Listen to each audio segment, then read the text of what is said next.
All right now, what's good, everybody? It is your girl Tika Deshawn of All Things Ruthless, home of the Ruthless Addicts, here to bring you guys the one and only Tyler Perry's The Oval Season 5, Episode 20 of recap, you guys, and it is entitled Keep Your Enemies Close.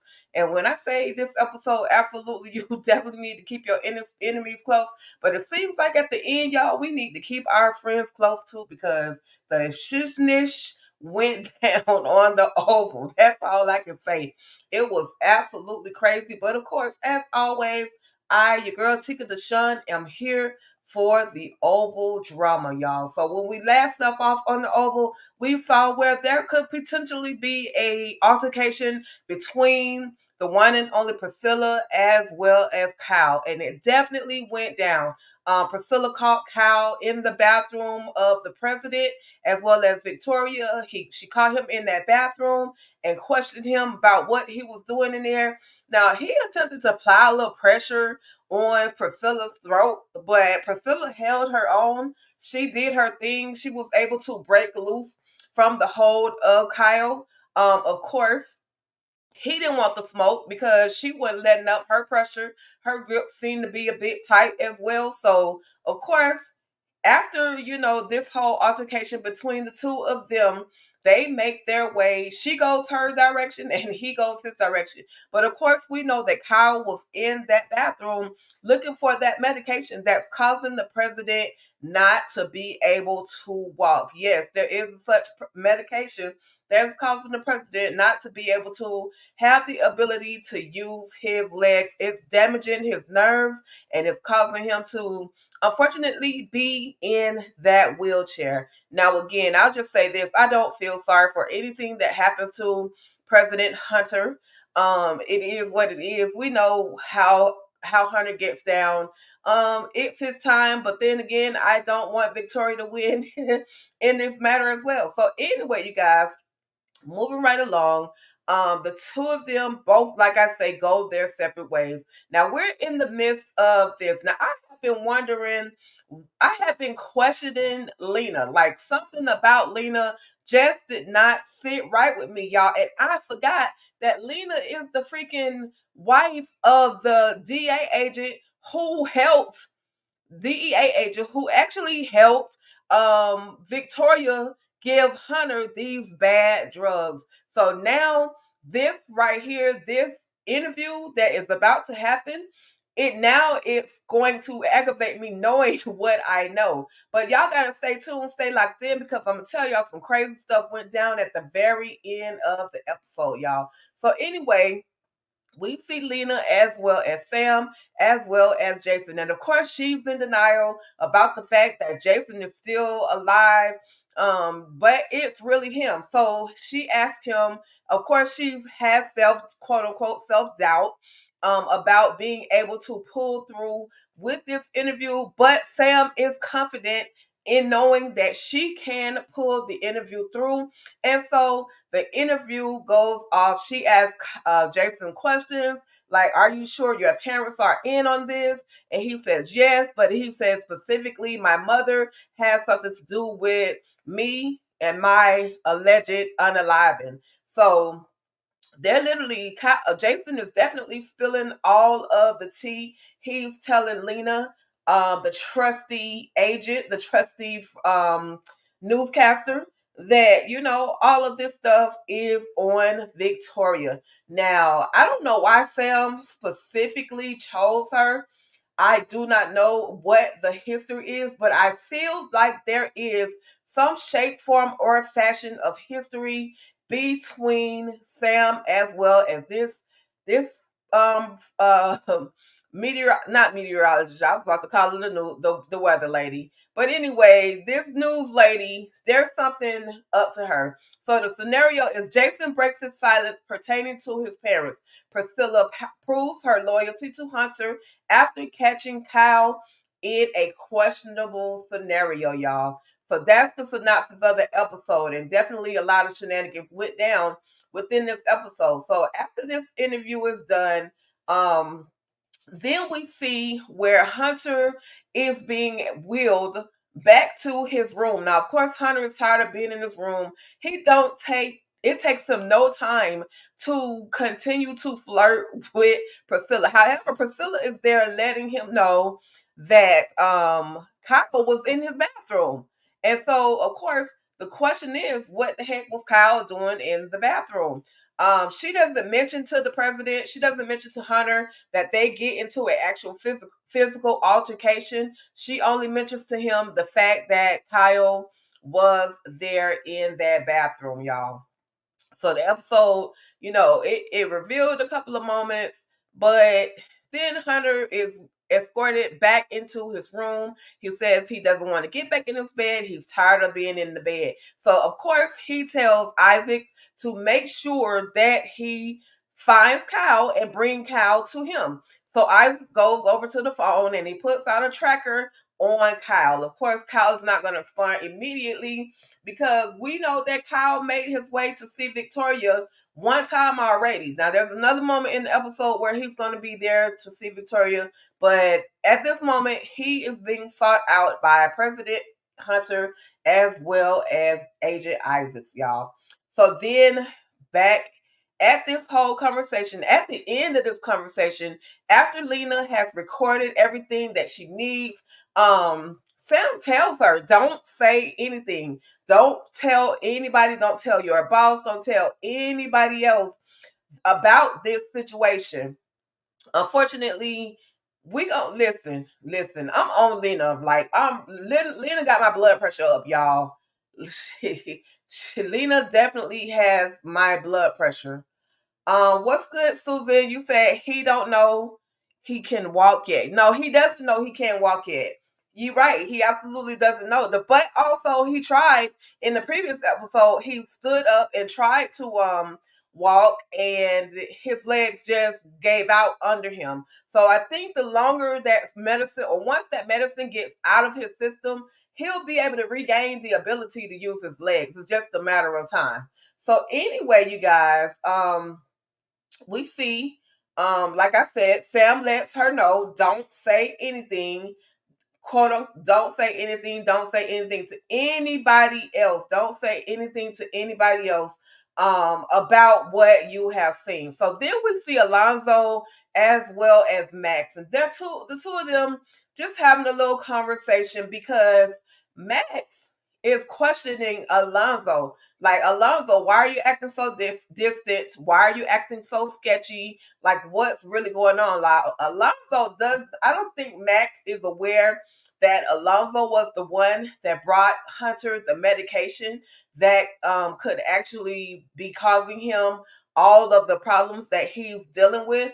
And Alonzo is not yet willing to share that bit of a secret. So Alonzo walks away. He walks away, mad because Max is trying to force him to, tell what is going on. But not only is he trying to force him, he's trying to just let him know, hey man, you can trust me, you can trust Sam, you can trust Bobby. Unfortunately, right now, Alonzo, and we hadn't seen Alonzo in a few episodes, but unfortunately, right now, Alonzo does not know who he can trust because his life has been literally threatened by Donald as well as of course by Kyle. So then you guys back we see where Kyle has made his way into the room, the hospital room of Victoria. He lets her know that he has gotten that medication that she was referring to. Of course, Victoria so disrespectful with the gay jokes and the girl, you've been in my perfume. It's the cheap perfume that Hunter bought me, and just doing too much. Like this honestly, this scene was, it gave me the itches. Cause I was just like, Victoria, you should be the most humble as you can be at this moment. But then again, if we're looking for Victoria to be humble, we'll never get to see that. But she does say that she wants to talk to her father on the phone, and of course they have taken all of his devices, so she can't just place a phone call to her father. So, but she does. Kyle does let her know that I found the medicine that you were talking about and I got rid of it. So as Kyle is walking out of Victoria's quote unquote hospital room that's located at the White House, we see Agent Isaacs, and Isaacs is letting him know the president wants to talk to you. I know you heard it on the radio. I know you've been hearing, basically, I know you've been hearing us calling you all night long. Let's go talk to the president. Now, keep in mind, y'all, this is still the recap from Tyler Perry's The Oval, episode 20, where it is entitled Keep Your Enemies Crossed and or Keep Your Enemies Close. And of course, it's the synopsis is Jason breaks his silence pertaining to his parents. Priscilla proves her loyalty to Hunter after catching Kyle in a questionable scenario. So yes, she definitely proved her loyalty to Hunter. Priscilla did by letting them know that she saw Kyle in the bathroom of the president. So of course he is summoned by the president. Kyle has to go see the president. Of course, Isaac is not going to allow him to just leave the place anyway. Like Isaac is that A1 top flight security that you ain't trying to mess with right about now. So anyway, back at Allan's home, we see where he and Dale are having a conversation. Dale has just previously told Allan about his past, about how he used to be a prostitute, and he was just trying to, make money, but he was just trying to survive as well. And then like so angry, but Allan is like, I've done things that I've had to do, to survive. I'm just trying to survive right now with this whole situation of being at this president's house or at this White House, and I have to go and look at these unalivers like all day long. So you're not the only person that's going through anything. And of course, Dale, he's just trying to explain to Allan what he has gone through. But Allan is agitated. He is so agitated, and he comes home, and all he can do is drink because he does not know any other way to cope with everything that he's dealing with.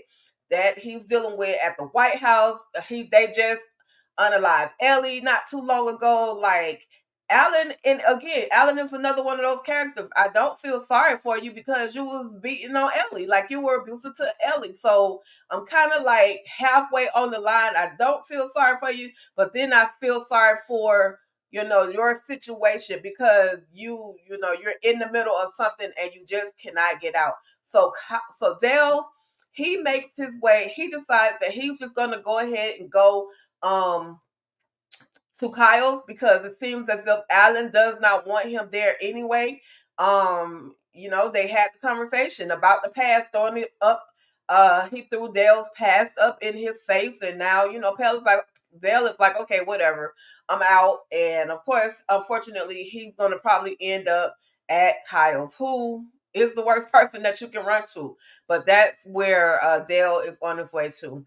So then, you guys, we see where Kyle has made his way back to the president's room because the president been looking for him. And so Hunter questioned him and asked him, well, what were you doing in my bathroom? And he says, I was in there looking for some Valium for Victoria, and she asked me to bring it to her. And where is it now? Hunter says, where is it now? And he says that the Valium, I took it to her. He said, but she's in the medical unit, so why would she need Valium from her quote unquote own stash? And he says to him, sir, I was just doing what she told me to do. Hunter also proceeds to let Kyle know that basically I'm watching you, that we do have a problem. But Kyle is like, sir, we never really had a problem until you allow Alonzo to do all of everything that I used to do. So he's trying to, but then Hunter says, but in other words, but we do have a problem, which means at this point, Kyle still cannot be trusted. Hunter is definitely not going to trust him at all. So then we see, you guys, where let's see, let's move on because of course he's telling Isaacs, Hunter is telling Isaacs, do not allow Victoria to call her father. If she calls her father, it's going to be things are going to get real shaky. So don't allow her to call her father. Don't allow either of them, whether it's Donald or Kyle, to call Victoria's father. So then, you guys, we're going to see a moment of conversation between Bobby Baby as well as Max. And Bobby is at the home of Simone. And of course, you know, Max is telling him, so you're trying to spend the night with Simone, and is the president on his way? And just in the president he's referring to is Eli. And of course, Bobby is definitely not trying to go down that road with Simone again. Of course, she's going to proposition him, but he's, basically he and Max are just keeping in communication so that they know when everyone is moving, primarily Eli. So we're seeing back at the White House, we see where Eli is looking for Victoria. He could care less if Simone actually went home. All he's concerned about is Victoria, whom he has not seen all day long. He's quite like his questions were not of concern for Simone. He was definitely his questions or concerns were more for Victoria. Little does he know Victoria is locked up, handcuffed in a medical bay somewhere and not able to be seen by pretty much not too many people. Only a handful of people are allowed to go into that medical bay. I have a comment from, let's see, Susan. Allan has been acting like an a-hole. Yes. Then you hear Donald say he knows that Kyle's been up. That's gonna come at the end. But yeah, definitely Dale is playing with fire. I hate that for Dale. So then you guys, then we see where, okay, so we go back to this medical bay again, Victoria as well as Kyle. Like, this was weird that they showed him going in there like 3 times. But anyway, she tells him that she wants to call her father. He says, I can't help you with that, basically, because they've taken all my equipment, they've taken my phone, they've taken my radio. I can't even call Donald to have Donald call Victoria or to call your father. So, she thinks Daddy is going to save her. However, right now, Daddy is unreachable. So then we see back at First Lady Simone's home. I feel kind of cute calling her First Lady Simone. Go Simone. But even though Simone is a freak and she wants her some Bobby, Bobby is rejecting her. I don't know if it's a game. I'm only gonna give it to you once, and that's it. They did have a little pillow talk between the two of them, but Simone is kind of depressed because her man has been sleeping and creeping with Victoria. And so she's lonely. She wants a touch from Bobby, and Bobby's not doing it. Bobby's like, I got to go back to the White House. So, you know, it is what it is between Bobby and Simone. Bobby gonna learn the hard way by sleeping with everybody's wives. He literally, you would have thought that between the situation between him and Sam would have stopped him or even slowed him down, but it didn't do anything at all. So anyway, you guys, we see at Sam at Richard as well as Nancy's home where these people are in their stages of grief. And oh my God, you guys, this broke my heart. Poor Richard, is grieving so hard, as well as Nancy. But Priscilla is there. She's trying her best to console. A lot of people will ask the question, how are you feeling when somebody passes away? Like, really, what can you really ask? It's a hard pill to swallow when somebody is, someone passes away. So what other question can you ask them?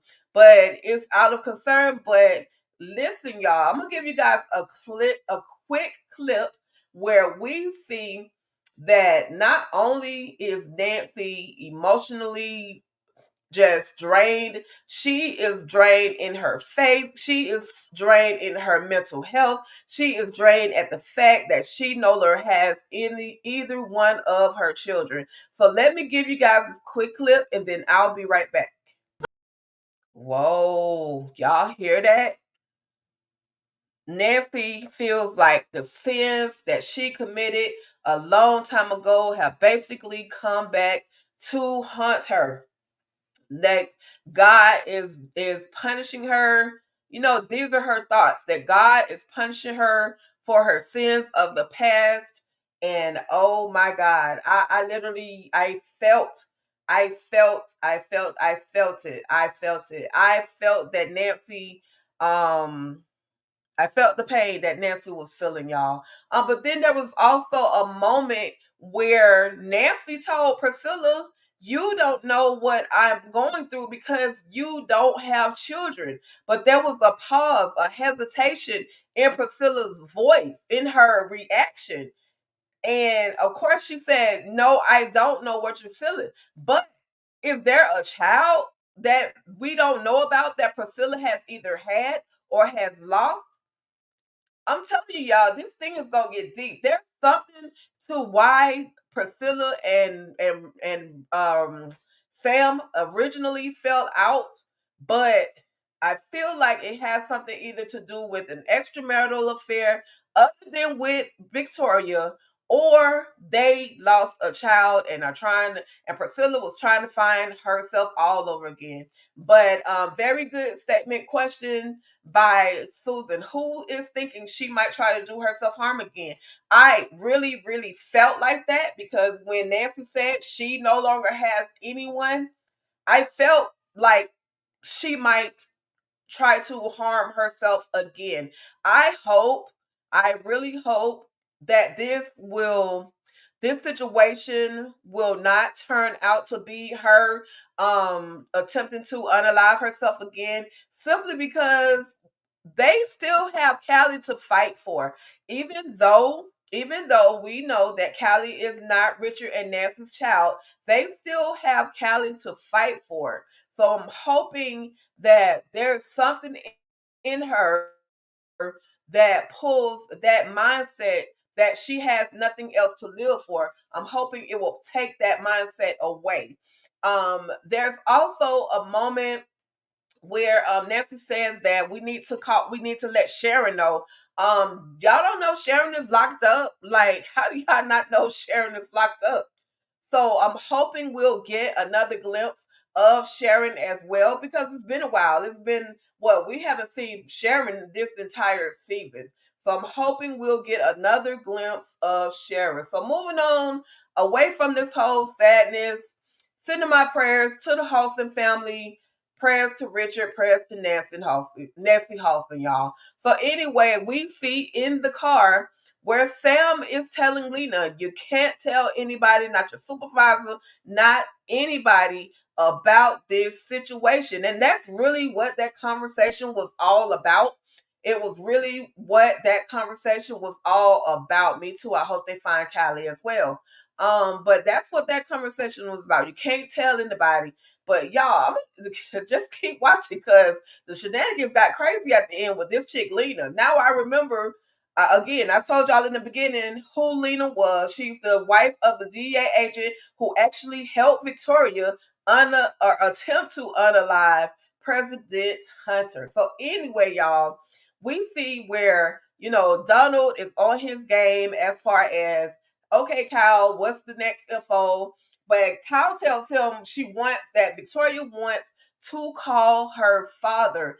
And Donald is like, nah, we not gonna call her daddy. Like, this might actually play out in our favor. Yeah, you're thinking kind of smart, Donald, but you don't know. Your brains are on the chopping block as well. So I don't know how Donald is gonna really maneuver through this, but in all the time that he's talking to Kyle, his whole mindset is really on the fact that Kyle has been moving a little shaky, y'all. He's definitely been moving a little shaky, a little shifty, because he's been fooling with Dale. And of course, unfortunately, Allan knows, or Donald knows, what Kyle has been up to. He knows that Kyle has been messing around, y'all, messing around with Dale. And I am, I'm aggravated. I'm aggravated by this because he keep messing with they keep messing with Dale. But yes, I definitely did hear Donald say he knows what Kyle has been up to, and Dale just doesn't know he's playing with fire. Yeah. I hate that. I hate that for Dale. Hopefully Dale can just run away. Like just go. Don't go to Kyle's house. Don't bump what the FBI is talking about. Just run away, hide, get some money from somebody and just go and hide. Kyle thinks he's getting away with a lot, but he's really not at all, y'all. So, with that being said, at the end of this episode, episode 20, entitled Keep Your Enemies Close, y'all, let me read y'all this synopsis one more time. I'll read this one last time. Jason breaks his silence pertaining to his parents. Priscilla proves her loyalty to Hunter after catching Kyle in a questionable scenario, y'all. So anyway, you guys, we finally see that this thirsty chick. I cannot believe this. Lena has taken her Talle. Okay, see, I want to curse, but I tried to spell it, but it really didn't come out that right. Anyway, y'all, she went to freaking Hunter to let Hunter know everything that was said in the interview with Jason after the fact that Sam told her don't say anything. So now it's back to why I don't trust this chick. I don't care if you trying to get in good with the president. Something, oh my God, she just betrayed Sam. She literally just betrayed Sam. I don't know why Sam trusted her as much as he did, but she definitely betrayed Sam by going and telling Hunter everything. The fact that she just saw or that she just did an interview with the one and only Jason, y'all. I'm big mad about that. That took me out. I'm big mad. I'm big mad about that. But anyway, I'm gonna give you guys a quick clip. Let me show you guys what is supposed to happen next on next week's episode. Y'all stay tuned. Listen. Listen, what's up, Tamika's Den? Hey, girl. Yes, so this trifling heifer done broke the news to the president, ruining everybody else's plan, especially Sam's plan. She's definitely ruining Sam's plan and the others, i.e., the FBI, who Sam is working with. Lena, girl, you just messed it up. You just messed it up. And she probably don't even care because she's so thirsty for Hunter. Maybe she's trying to be the next first lady, but she definitely has messed it up for Sam. Now they got next week on the next episode, they're supposed to be calling all the staff to come back into the White House, talking about there was some substance found in his food and Kyle is gonna, Allan is going to receive a phone call from Dale letting him know that unfortunately your boy Allan or your boy Kyle and Dale and Donald were over here having their own conversation, saying some reckless stuff, and you need to hear what they were saying. So I'm hoping and praying that Dale will be able to get out of these shenanigans with unsketched, unharmed. I'm praying that he will be able to get out of this situation. Yes, this chick is trash. I knew there was just something about her, Tamika. I felt like there was just something about her that I absolutely could not trust. And now I know what the heck it is, y'all. Anyway, you guys, that was it for the episode 20 recap of Tyler Perry's The Oval. It was your girl Tika Deshawn with my late night live recap, episode 20. Keep your enemies close, y'all. Sometimes you gotta keep your friends close too, but your enemies, you definitely gotta keep those jokers close, y'all. You never know what they're absolutely, truthfully up to. And anyway, you guys, my girl Tamika's Den has just completed her recap as well. So make sure you all head over to Tamika's Den. go ahead and check out her over recap as well as the other content that she worked so hard to give you guys.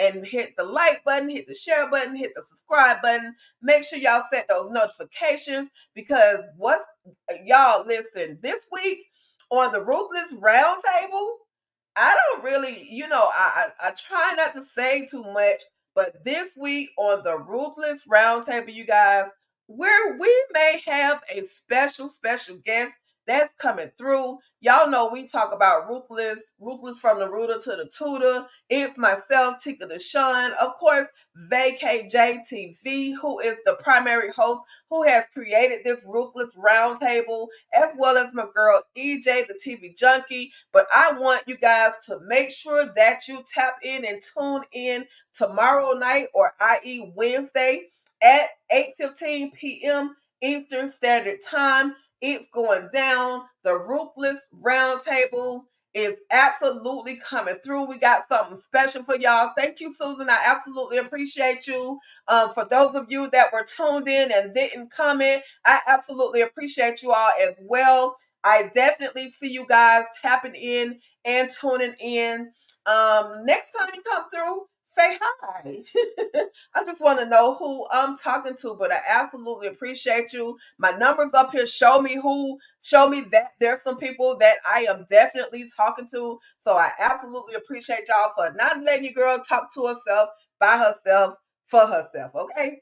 Anyway, you guys, along with the Ruthless Roundtable, I'm definitely going to give you guys my quick reaction on Mea Culpa. I was going to do a full show about it, but there's just been so much talk about Mea Culpa. I'm kind of Mea Culpa out, but I got to tell you guys 5 reasons why you should absolutely, without a doubt, no matter what anybody else says, why you should definitely check out Mea Culpa. Listen, a lot of people had a lot to say. A lot of people got a lot to say, and I've been tagged in a whole bunch of videos about Mea Culpa. Well, I'm again gonna give you guys 5 reasons why you should watch Mea Culpa. Okay, all right, y'all. Well, that's about it. Thank you all so much for tapping in and tuning in with your girl Tika Deshawn, right here of all things Ruthless, home of the Ruthless Addict.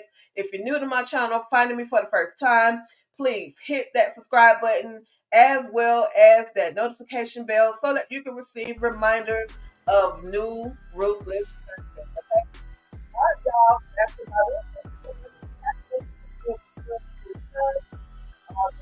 it. Stay ruthless.